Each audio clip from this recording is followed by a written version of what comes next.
Taylor শেষ এখন video শুরু। হ্যালো বন্ধুরা, আমরা বাংলা বান্দা থেকে তেঁতুলিয়া ডাক বাংলার উদ্দেশ্যে রওনা দিয়ে দিলাম। দেখা যাক এই পদযাত্রায় কিসের সন্ধান মেলে। চারদিক থেকে সন্ধ্যা ঘনিয়ে এসেছে, চোখের দৃষ্টিতে বেশি দূরে কোনো কিছু দেখা যাচ্ছে না।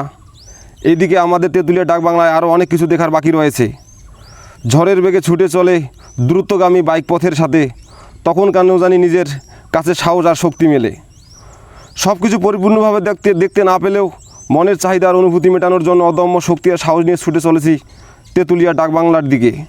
রাস্তার দুই পাশে যেখানে বালু রয়েছে সেখানে কুয়াশার মতো ধুলোবালু চারিদিকে ছড়িয়ে পড়েছে। আমাদের কাছে হেলমেট না থাকার কারণে ধুলোবালুগুলো চোখে মুখে নানান ধরনের সমস্যার সৃষ্টি করতেছিল। তবে হ্যাঁ ভাই, হেলমেট ছাড়া রোডে গাড়ি চালানো খুবই কষ্টকর, বিশেষ করে ধুলোবালির জন্য। তাই আমরা সবসময় সতর্কতা অবলম্বন করব, নিজেকে নিরাপদ ও সুস্থ রাখব। এই ধুলো থেকে নিজেকে সুরক্ষা রাখতে চাইলে মাস্ক ও হেলমেট পরিধান করতেই হবে।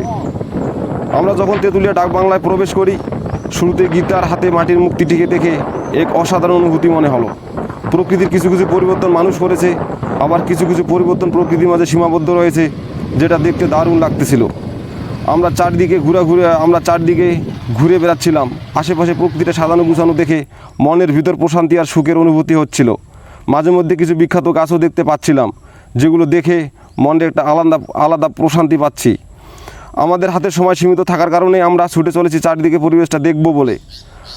আপনারা যে লাল লাইটগুলো দেখতে পাচ্ছেন, সেগুলো ইন্ডিয়া তারকাটা বেড়ার লাইনে অবস্থিত। মনে হচ্ছিল এখান থেকে ইন্ডিয়া খুবই কাছাকাছি। বাংলাদেশের শেষ রাস্তায় এভাবে ছুটোছুটি করে বেড়াতে আলাদা একটা অনুভূতি এবং মজা পাচ্ছিলাম, তাই ছুটে চলছিলাম। এখান থেকে ইন্ডিয়ার সারিবদ্ধ বাল্বগুলো দেখতে দারুণ লাগতেছিল।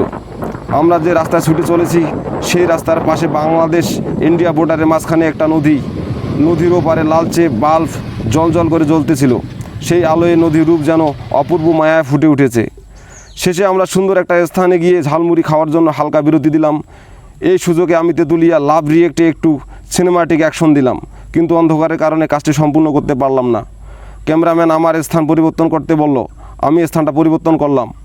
দেখি এই দিকে পর্যাপ্ত আলো রয়েছে, আবার আশেপাশে দুই একজন বাউল পোলাপান গান গাইতেছিল, আর আমি এই ভঙ্গি নিচ্ছিলাম যেন গানটা আমিই গাইতেছিলাম। শেষে আমরা সুস্থ ও সুন্দরভাবে ফিরে আসতে পেরেছি, তার জন্য আল্লাহর কাছে শুকরিয়া আদায় করতেছি। আলহামদুলিল্লাহ। আমরা যেন সবাই সবার জন্য দোয়া করি।